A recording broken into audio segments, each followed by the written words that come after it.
the center of the ceiling of the tram, and I'll be back to assist you as soon as it's safe to do so. Otherwise, during the entire tour, please stay seated and keep your arms and legs inside the vehicle at all times. Remember to use the red cord above your head if you need any assistance. The studio is private property, and anytime during the tour you drop your phone, you can't wait to use the restroom, just pull the cord and remain seated. Please, no smoking of any kind during the tour. Be prepared. Our tour today features loud noises, sudden tram movements, fire effects, and many water effects. You'll want to have your cameras out for great photo opportunities, but keep an eye on those that don't get wet. Finally, for your safety and those around you, please do not use selfie sticks while you're on board. Alright, that's the nitty-gritty out of the way. We've left the theme park behind. Now it's time to introduce our MC for today's 60th anniversary tour. You may recognize him from The Tonight Show's Jimmy Fallon, and that's because it's Mr. Jimmy Fallon. Hi, I'm Jimmy Fallon. Welcome aboard the world's famous studio tour. I know you're thinking, why the tux? Well, we're celebrating our 60th anniversary. That's right, 60 years of glitz, glamour, and our own great white shark. As we celebrate our diamond anniversary today, we'll pay tribute to Universal's past and take you behind the scenes to discover why this studio tour is world famous. So whether this is your first visit or your 60th, get ready for fun, excitement, and an experience like no other. As we pay tribute to our past, we're rolling down the Universal timeline, and I'm going to tell you a little bit about our tour history. On March 15th, 1915, our founder, Carl Lumley, invited the public into the studio to watch silent movies being made. Guests could walk from set to set and marvel at the new technology involved in filmmaking. But with the advent of sound and the need for quiet on the set, the original walking tour ended. In the 1960s, under the leadership of company chairman Lou Wasserman, with executives Alan Dorsey and Jay Stein, the idea of reviving a tour of the studio returned when the Grey Line bus tours originating in Hollywood made a stop at our gates. On July 15th, 1964, the first of the models primarily sound stages. And if you don't know what a sound stage is, that's okay. I'm going to show you some of them, tell you all about them. You're going to be pros by the end of this tour. The sound stage is a large warehouse-type building that you build your set inside of, film inside of, and it blocks out about 98% of sound, which is really great. You don't want to hear me in the background of your TV show or movie, so we film inside of sound stages like Soundstage 12 over to our left. Soundstage 12 is our largest single soundstage. It's also the oldest still here on the lot. It was originally built in 1928 for a movie musical called Broadway, and we're still making movie musicals today as we look forward to the release of Wicked Part 1 later this year. It is based on the hit Broadway show movies. First one coming out this November, and they're both starring Cynthia Erivo and Ariana Grande. Now, as we head into the front lot, it may feel like we've left the theme park far behind, but if you look over to your right, this is the back of Super Nintendo World. And even before the theme park was here as we know it, with all the rides and the worlds, we did have themed experiences for our guests here on the studio tour in the 70s and 80s. So in the 70s, you could visit Annie Kidd's office. She's a famous costume designer. And in the 1980s, we had the preview center over here with one of our first special effects shows. But over to our left, more sound stages, including sound stages 7 and 8 directly to our left here. That's where we just wrapped up filming the 3rd season of Bel-Air. Bel-Air is a modern, more dramatic retelling of Fresh Prince of Bel-Air. First 2 seasons are already out. The TV shows and movies have transported audiences anywhere the imagination can take you. Even to a palatial mansion in Bel-Air. When we film Bel-Air, we love coming out of the sound stages and seeing the trams filled with excited guests as they drive by. So, keep an eye out. You never know who Or what? you'll see on the studio tour. Sound stages 7, 8, and 14 over to our left have been very busy over the years. Before Bel-Air was in those sound stages, it's where they filmed the 2nd season of Hacks, the HBO show starring Gene Smart. Before Hacks was in there, we built Bayside High for the revival of Saved by the Bell, also on Peacock. And before that, 7 and 8 were the long-time home of Cloud9, the Superstore from Superstore, the hit NBC comedy starring America Ferrera, Ben Feldman, and Mark McKinney. Over to our right, you can see sound stages 16 and 17, where they're currently filming the 2nd season of the show based on a true story. It's also where they filmed the 4th season of the Nickelodeon show Never Have I Ever. That streams on Netflix. And this is also where we filmed much of Good Girls, starring Christina Hendricks, Lee Whitman, and Retta. I'm sure many of you would recognize Retta from another NBC show, Parks and Recreation. Go watch Parks and Rec. Yeah, my favorite show. They don't actually honestly treat ourselves. What's new, guy? Parks and Rec was created by a man named Mike Well, sure, who also created The Good Place, which did film over to our right at Soundstage 19. Over to your left, though, coming up, our first celebrity sighting. It's Ted. He's raising a drink. He's celebrating with us, and he's welcoming us to the bungalows, these small brown buildings over to our left. To tell us more about this part of the lot, here is CEO and founder of Illumination, Chris Meledandri. In the early days of the studio, these bungalows were used as dressing rooms to the stars of Hollywood's golden age. And they're used as offices where some of Hollywood's top directors, writers, and producers work their magic to get a production ready, including my company, Illumination.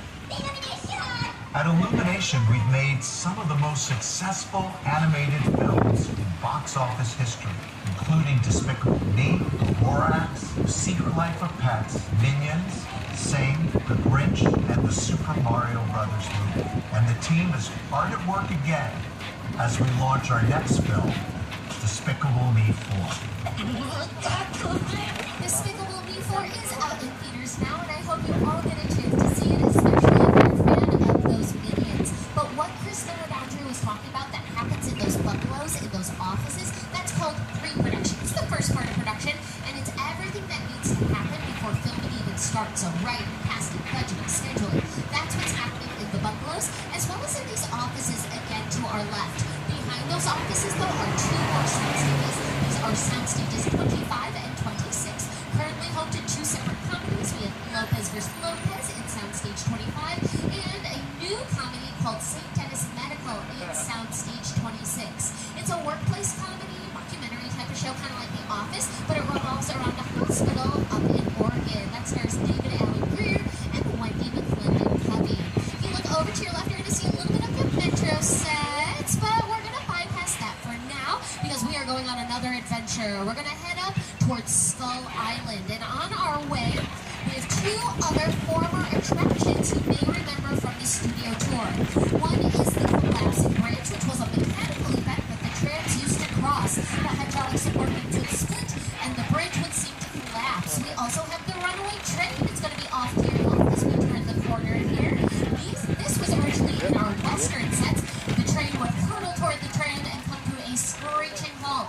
Both are retired effects made for the studio tour 50 years ago. Now, as promised, we are heading to Skull Island, one of our current attractions. And to take us there, here's one of our favorite directors, Peter Jackson. The Universal Tram is winding its way through a very rough, narrow trail in Skull Island, allowing the visitors a little sneak peek at some of the wildlife of Skull Island.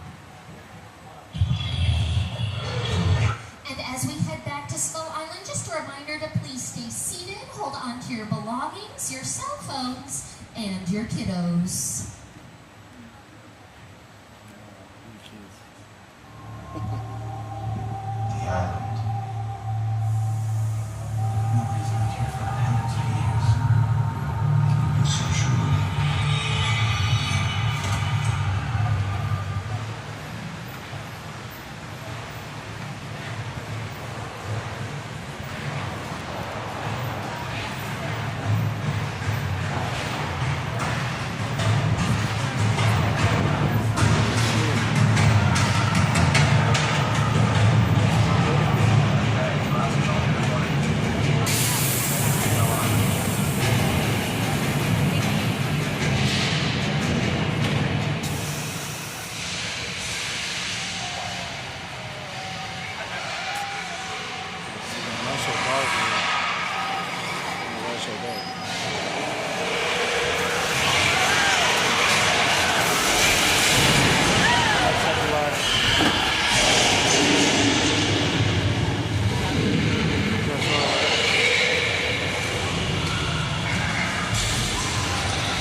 keep tabs on it, because you may be needing them later in the tour.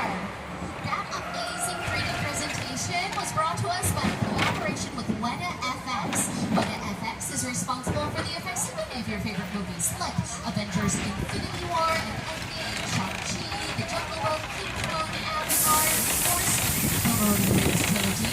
They have now won 7 Academy Awards for their work on feature films, and their work dates back to the 1990s. They've been working on the TV show Xena Warrior Princess, if anybody remembers that one.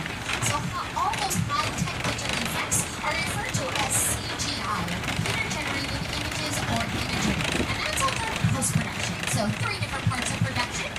Pre-production, which we talked about over by the bungalows, but then there's production itself, and that's what happens all over the lot. So in the sound stages, here in the metro sets, which you can see a little bit over to our left again, directly to our left, you can see all those trailers, right? This is what we call a base kit. Base kit is everything you need to get ready to be on set. So hair, makeup, wardrobe, dressing rooms for the stars. And then post-production is everything that happens after filming is done, but before the movie or TV show is ready to be seen on screen.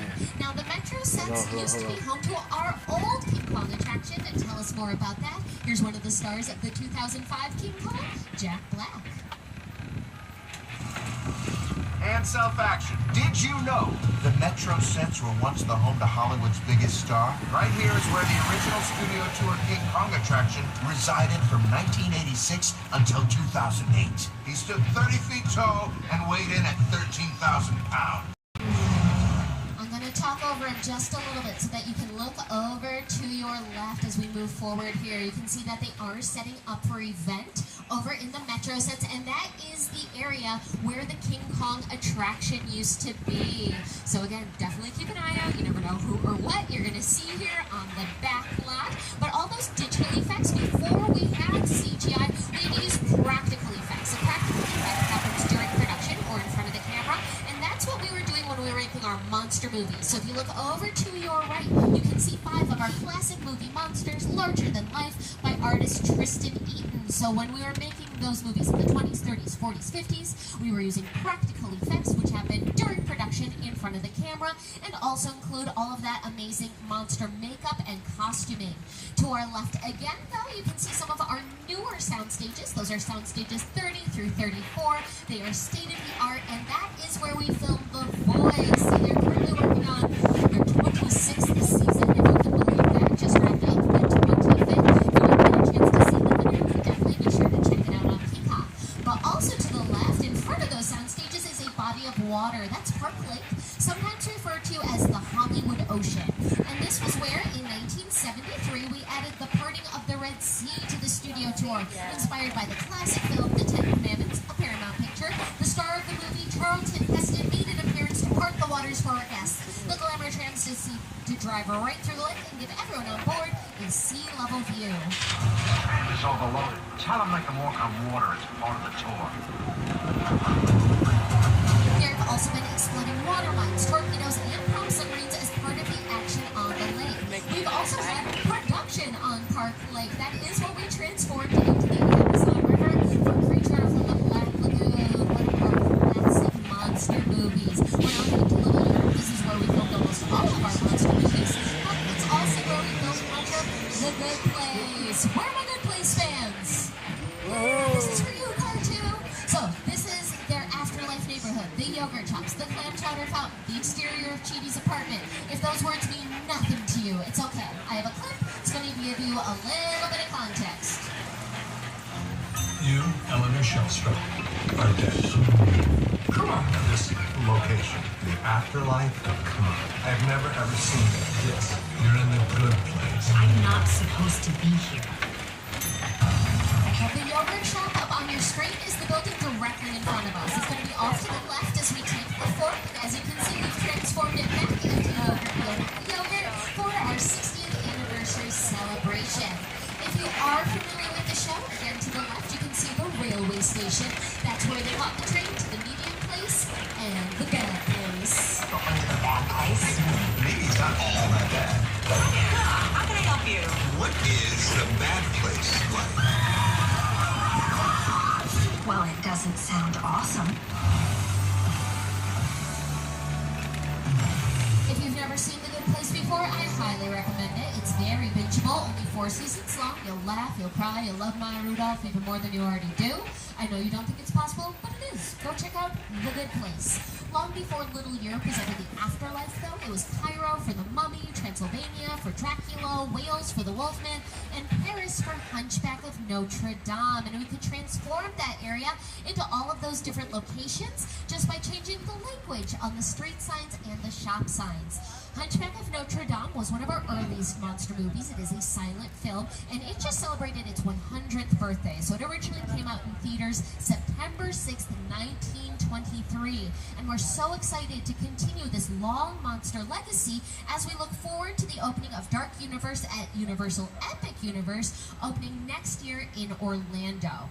But it's not just Universal Studios that use these sets. Any production company can come out here and rent the different areas of the backlot. And Disney has used Little Europe several times over the years for movies like Pirates of the Caribbean, Princess Diaries 2, A Royal Engagement, which was written by Shonda Rhimes, and does anybody remember the made-for-TV version of Cinderella starring Brandy, Whoopi Goldberg, and Whitney Houston? Yes, millennials, feel free to nod. It's a safe space. It's going to be okay. For the rest of you, go home, watch it. It's iconic, and you'll recognize Little Europe.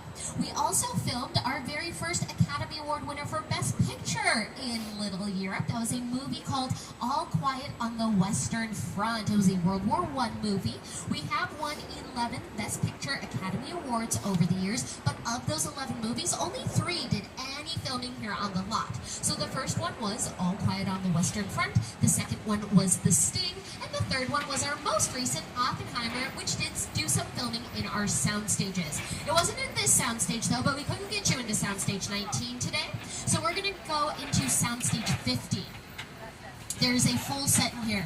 You are more than welcome to take pictures of this set. Just please to remain seated and hold on to your belongings as you take your pictures. We really don't want to drop anything in the soundstage because I'm not allowed to get out of the tram to retrieve your item. They do not want me touching their set. And we don't want to create a continuity issue. Continuity is making sure everything stays the same from scene to scene, from tape to tape. And some of us remember that one TV show with a Starbucks cup in the wrong place at the wrong time. They are honoring those people, so if you want to get things, feel free to look around at this amazing production design. Production design is how everything looks like. Oh, okay, everyone hang on. It's just a little California trip. It's all the time. Okay, everyone hang on. Oh, I think this is the big one.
And the set, bringing it all into the 21st century. And as you may have noticed, we didn't add any screens though. We kept all of the practical effects, real fire, real water, and the tanker really did come down through the ceiling.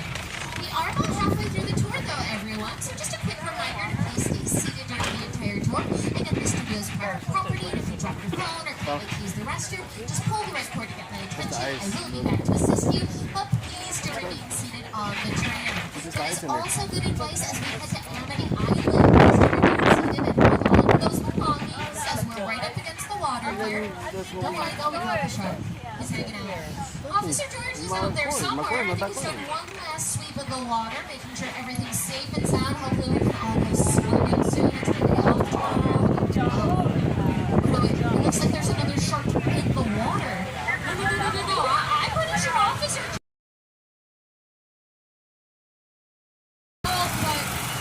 here he is. Okay, everyone on the count of 3, we're going to call out to George, okay? 1, 2, 3, George! Hi, George. Terrible. Try again. 1, 2, 3, George!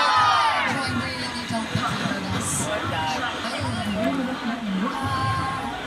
I'm sure he's fine. It's only a flesh wound. We're going to keep moving. Nothing to see here. And we're going to hang out behind this fueling station. Cool. Sure it's going to be alright? Maybe not. I don't know what's happening with the dock over there. It's not really part of the plan, so we need to call it in. As we're looking around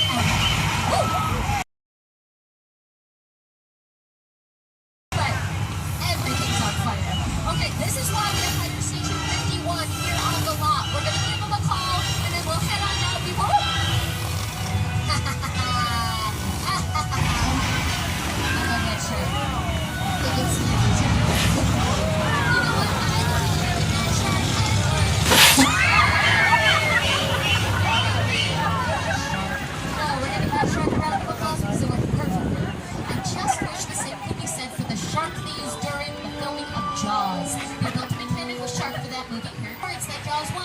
for sound, editing, and music.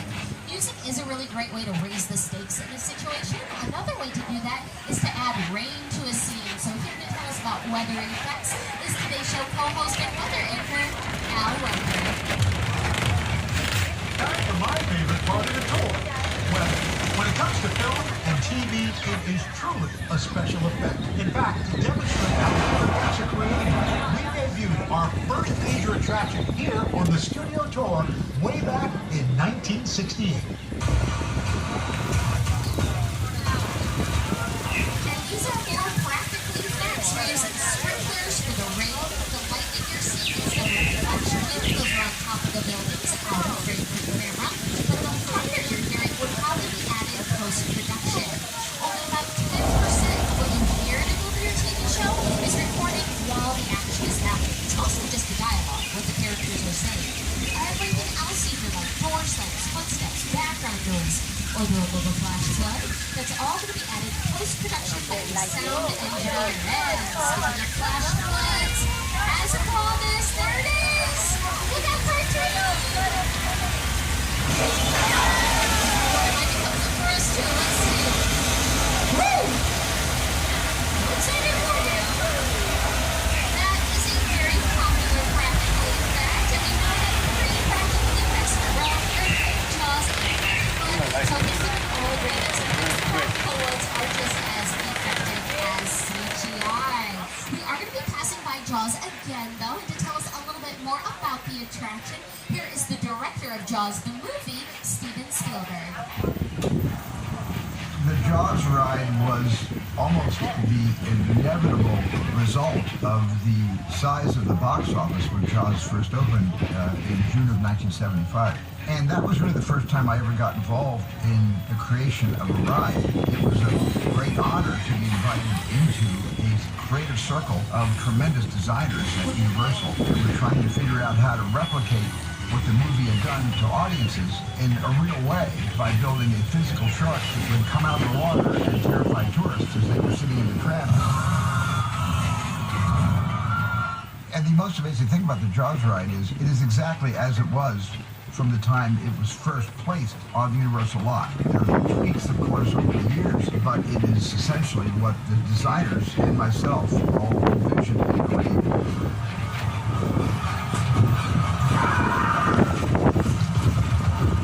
I'm done bashing the shark. Thank you, Jaws, for everything you've done for me. But I will say, consistently, the shark did work much better on the tour than it did in the Atlantic Ocean in 1974. After your vacation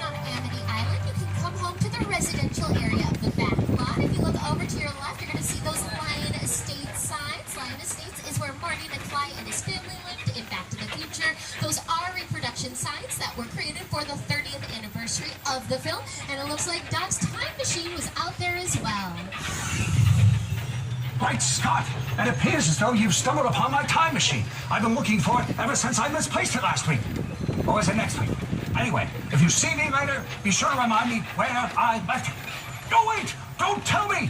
That could be a past version of me. It could completely create a major paradox that can destroy the space-time continuum. So if you see me, do not tell me. Now, I'm sending you back to your studio tour.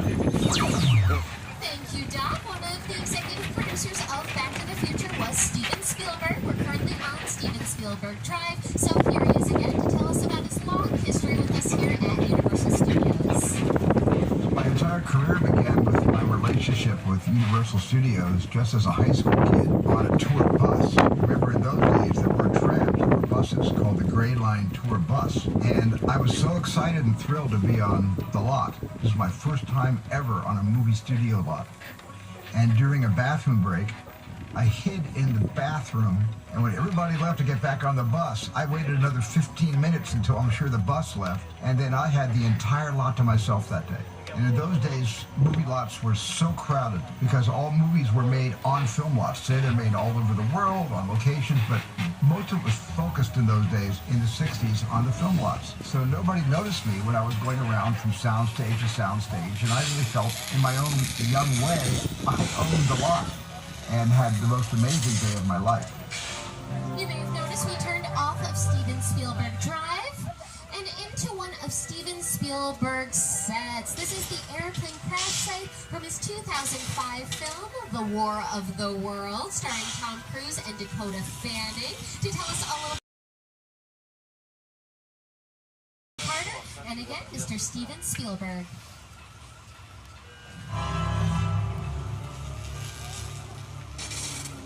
The airplane crash site is a perfect example of a set that is all designed around a vision. When you first began to sit down to talk about the War of the World, I thought, what if the 747 goes down right in a big neighborhood? Because it's just something you don't see. You're doing good. You're doing good. Keep your eyes on me. Listen, listen, I want you to close your eyes, okay? Now I'm closed.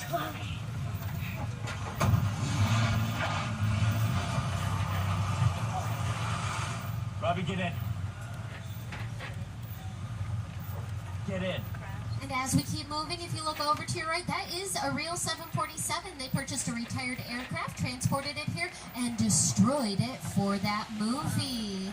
We love having large-scale sets out here in this part of the back lot where the crash site is also where we built Site B for Jurassic Park 3, as well as the whimsical neighborhood of Whoville for Dr. Seuss's How the Grinch Stole Christmas. Another large-scale set that's been here since we opened our doors in 1964, directly to your right, is the house from Psycho, the 1960 movie directed by master of suspense Alfred Hitchcock. If you don't get your perfect picture right now of the Psycho house, you will have plenty of opportunity during the Step Onto the Lot experience. That's at the bottom of the hill.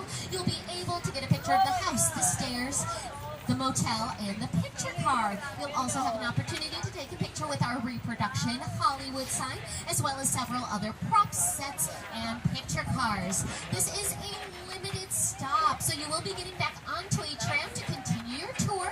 Make sure you bring your 3D glasses, because you may be getting on a new tram with a new guide. Also, keep in mind that this is only available for a limited time, less than a month. It is only here until August 11th. It is specifically part of our 60th anniversary celebration. As you walk through the plaza there, also keep an eye out for these QR codes. They're over by Jaws and King Kong, and they're for the Universal AR Cinematic Experience. So scan those if you want to take things up to the next notch. Okay, please to remain seated here, everyone, until the studio tour ambassadors open up the gates for you. We may be exiting while this tram is still next to us. If that is the case, which I think it is, you're going to be exiting all the way behind the tram. So step off the tram, watch your step, turn to your left. You're going to be exiting all the way behind the tram next to us. Then please do follow the directions of the studio tour ambassadors and the signs. Again, I'm Elizabeth. If I don't see you again, I hope you enjoy the rest of your evening. Thank you so much. Bye-bye.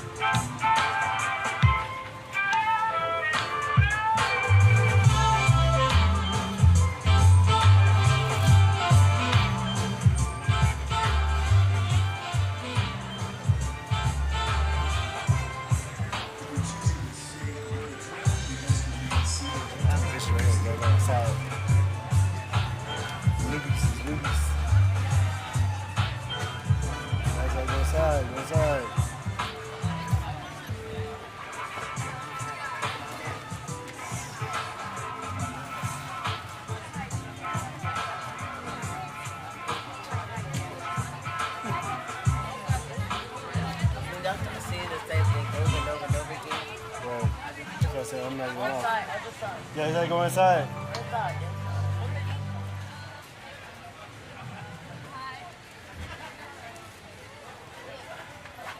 It's a prop in the inside. You guys gotta get in the line right there. You guys.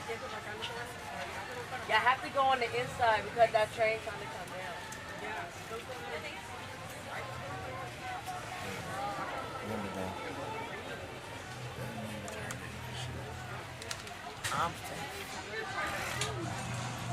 Hi, I'm David Allen Greer. And I'm Wendy McClendon Cup. And I'm Allison Tolman. We're on the set of our new hit sitcom, St. Dennis Medical. You know, they say laughter is the best medicine. I'd say penicillin is a close second. Naproxen sodium isn't too bad either. Sorry about that. But since we don't have any clips of actual medicine to show you, Try to tell him. let's laugh at some of the funniest moments from Universal comedy history. Wait, you said you tried to tell them? Yeah. They wouldn't listen. They all taking pictures. Let's take our pictures here. Make it hit.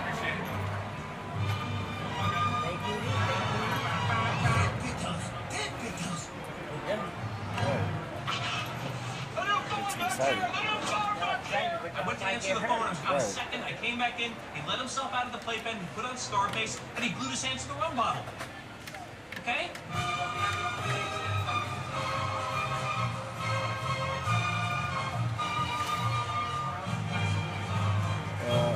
This is LA Puppies. I just got off of work. It's so hot. Yeah, it's hot outside. It's hot today. It's very hot today.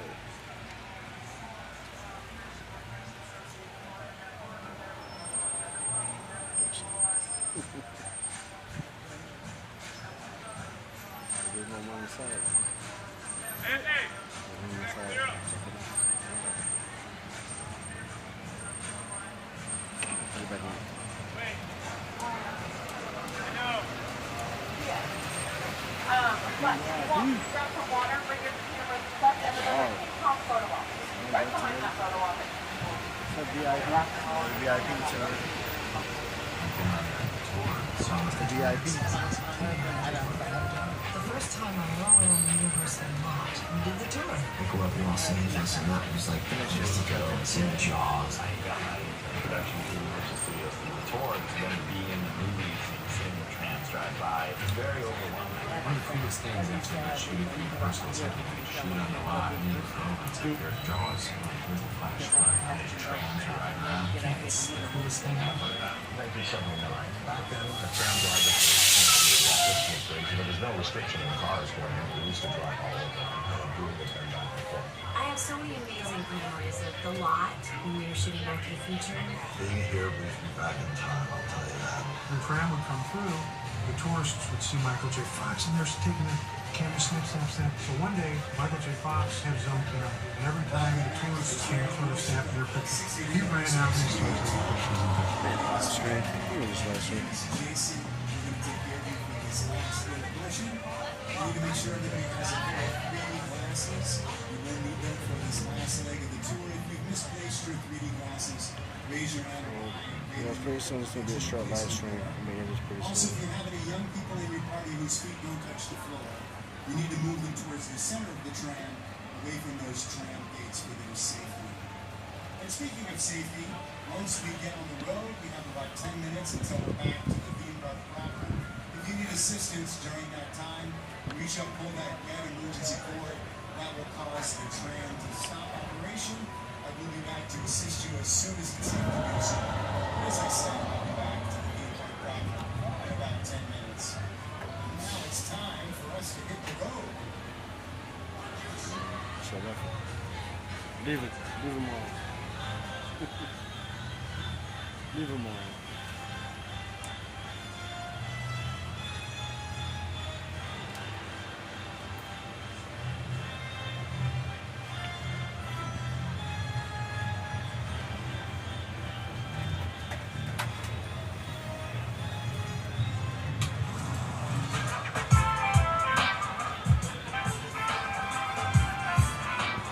Hello, everyone. Welcome back onto the tram. Now, whether or not you're just riding aboard or you are already on the tram, please move all the way over to your right. We do want to get as many friends as possible onto the our return trip, so we want to make sure the open seats are by the open gates to the left. As you're scooching around, if you have any small children with you, especially if their feet do not touch the floor of the tram, we want to make sure they're seated in the center of the row, away from the sides of the tram, just to keep everyone safe and sound and snug for the final part of the tour today. Before we depart, I also want to make sure that everyone still has their 3D glasses. If you lost your 3D glasses along the way, that's okay. Just raise your hands high. One of our awesome studio tour ambassadors will grab you a new pair of 3D glasses before we head out. So again, everyone check to see if you have your 3D glasses with you. And if you do not, wave your hand high. As those tram gates start to come down, watch your arms and legs. And if I was not with you for the first part of the tour, hello, I'm Elizabeth. I'm going to be with you the rest of the way. Our driver's name is Glenn. Let's give him a round of applause. Yay! You got to clap for Glenn, everyone. He's the one driving us. Yeah, there we go. That is the proper excitement here in the front car. Rock and roll. Yes, he's doing the real work today. I just talk. And don't worry, I won't ask anything else from you for the rest of the tour, okay? It's going to be okay. We're going to make it. We do have about 10 to 15 minutes left in the tour, though. So just one last reminder before we return to the theme park that if you need any assistance at all, just reach out, pull that red cord, stay seated, and I'll be back to help you out as soon as it's safe to do so. All right, we got our thumbs up. We're gonna roll on out. I hope you all got a chance to take a picture with the shark while you were down here in the plaza. And I hope some of you remember when the shark was up in the theme park. I hope some of you have been visiting for many years, just like one of our favorite Academy Award winning writer and directors, Jordan Peele. Here he is to tell us about his favorite part of the studio tour. I remember going to Universal Studios when I was 12 years old, feeling this feeling of wonder. You know, one of my first trips to Universal Studios, seeing the Jaws ride, one of my favorite movies of all time. Just feeling like, that's it. That's the Jaws. Like, I don't even know if that is the Jaws. I hope it is. You smell that?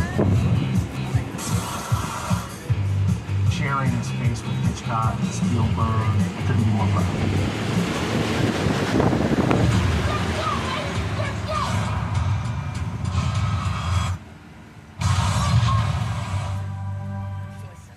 And Jordan Peele has every right to be proud because just like Alfred Hitchcock and Steven Spielberg, he now has sets from one of his movies here on the studio tour. So we know Jordan Peele as the creator of Get Out, Us, and Nope. And these sets are going to be from the most recent production, from Nope. They're the sets of Jupiter's Claim. They were originally built up near Santa Clarita. That's where they filmed these portions of the movie, but we wanted to share them with all of you. So we took down the sets, transported them here, and then rebuilt them much closer together here on the back lot. So as we head to Jupiter's Claim, here is again to tell us more about the production. It's Mr. Jordan Peele.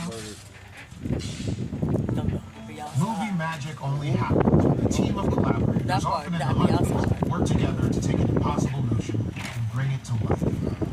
This is Jupiter's Claim, a nostalgic, small-time Southern California amusement park owned by former child star Ricky G. Park. How you guys doing, Gio and Grace? Over there, look into the winking well and have your picture taken just like the kids in that old 90s movie Kid Sheriff. That's what this whole place is loosely based on. Remember that one? No? Why? A little further down, you can see the brand new Star Lasso experience. Built to showcase an unbelievable new live show. Not looking so... Not in this Hollywood fantasy.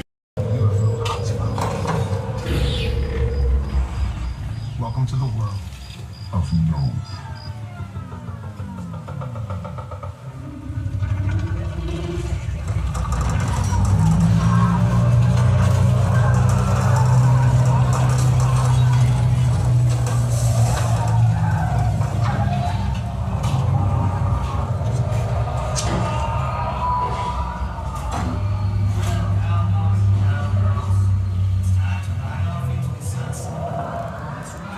Jupiter's Claim is one of the newest additions to the backlot, but I think we have time for one more throwback as we head toward the part of the studio where we once had an attraction called the Doomed Lady Glacier Expedition, better known as the Ice Tunnel. The Ice Tunnel was featured in an episode of The $6 Million Man, starring Lee Majors with Andre the Giant as Bigfoot. The tram will climb to an imaginary elevation of 12,000 feet. The only way back to the theme park was through the Ice Tunnel, where the slightest sound could trigger an avalanche, which it always did, causing the walls to spin and guests to tilt along with the Hollywood special effect. Okay, everyone, we've talked about attractions, we've talked about the movies. Now it's time to put the two together as we enter the world of fashion. One person on the tram is an undercover witness. Have to keep that person safe from Owen Shaw. We're in Solomon's garage.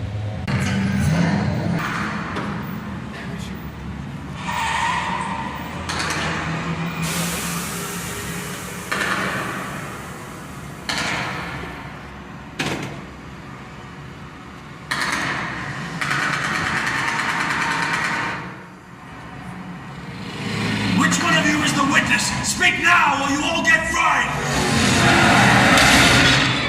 This is our turn. After them! Okay, guys, it's showtime! You give me the witness to run off the call of the day!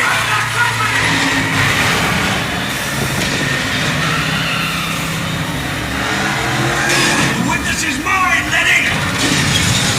How about you eat asphalt? Don't think you're getting away! Go in the balls! Way to go, lady! Don't want another missile shot! Not gonna happen! Don't worry, I got this! Don't shoot! Head for the bridge! That is attraction! Everybody hold on! Hit the nitrous! We're not gonna make it! I die!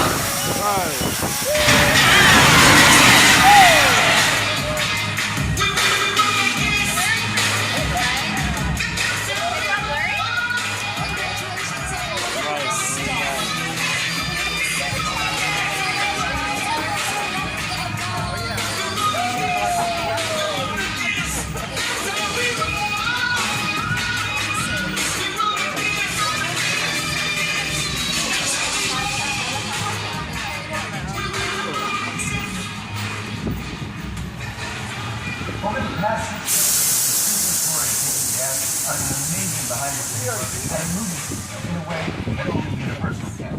I hope that you had a great time today, and on behalf of everyone at NBC Universal, thank you for joining us to celebrate our diamond anniversary. Here's to another 60 years. And I know Jimmy just said it, but we cannot say it enough. Thank you so much for celebrating 60 years of the studio tour with us. Our 60th anniversary is special to us because the studio tour is where all began for Universal destinations and experiences. From 2 glamour trams traveling around the studio lot in the summer of 1964, we've developed into so much more, including 7 parks entertaining millions of guests every year, and the upcoming Universal Epic Universe opening in 2025. I'd also like to acknowledge all the studio tour ambassadors, drivers, and studio guides throughout our history who have helped make the studio tour world famous, from our first 2 guides and 2 drivers to the hundreds of team members who support the tour today. To our past members, thank you so much for being with us today. If you're not a past member, head to the Universal box office to see how you can upgrade to an annual pass so you can come back again and again. Also, make sure you've downloaded the Universal Studios Hollywood app. That's where you can find information about today's park hours. We are open until 9 p.m. You can check wait times, do mobile food ordering, and so much more. If you'd like to purchase any of the NBC Universal TV shows or movies you heard about on today's tour, just head to www.uphe.com or ask at one of our retail locations. As we pull into the upload area here, please do remain seated until the studio tour ambassadors open up the gates for you. Watch your arms and legs as they do. Watch your step as you exit, and be sure to drop those 3D glasses into the bins. Again, my name is Elizabeth. If you have any questions, I'll be hanging out over by the digital directory. And on behalf of myself, our driver Glenn, and all of us here at Universal Studios, I hope you've enjoyed this exclusive behind-the-scenes experience. As we say here in Hollywood, that's a wrap. Bye-bye. Bye-bye.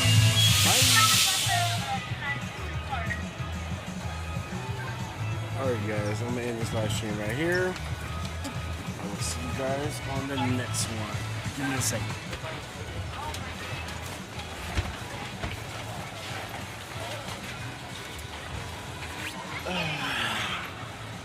Bye, babe. See you on the next one. You better get off and come home. Let's go. Don't see me on the next one. You better ready. I know you guys. I'll see you guys on the next live stream. My next live stream right now. You guys take care. Have a good one. Hold on, babe.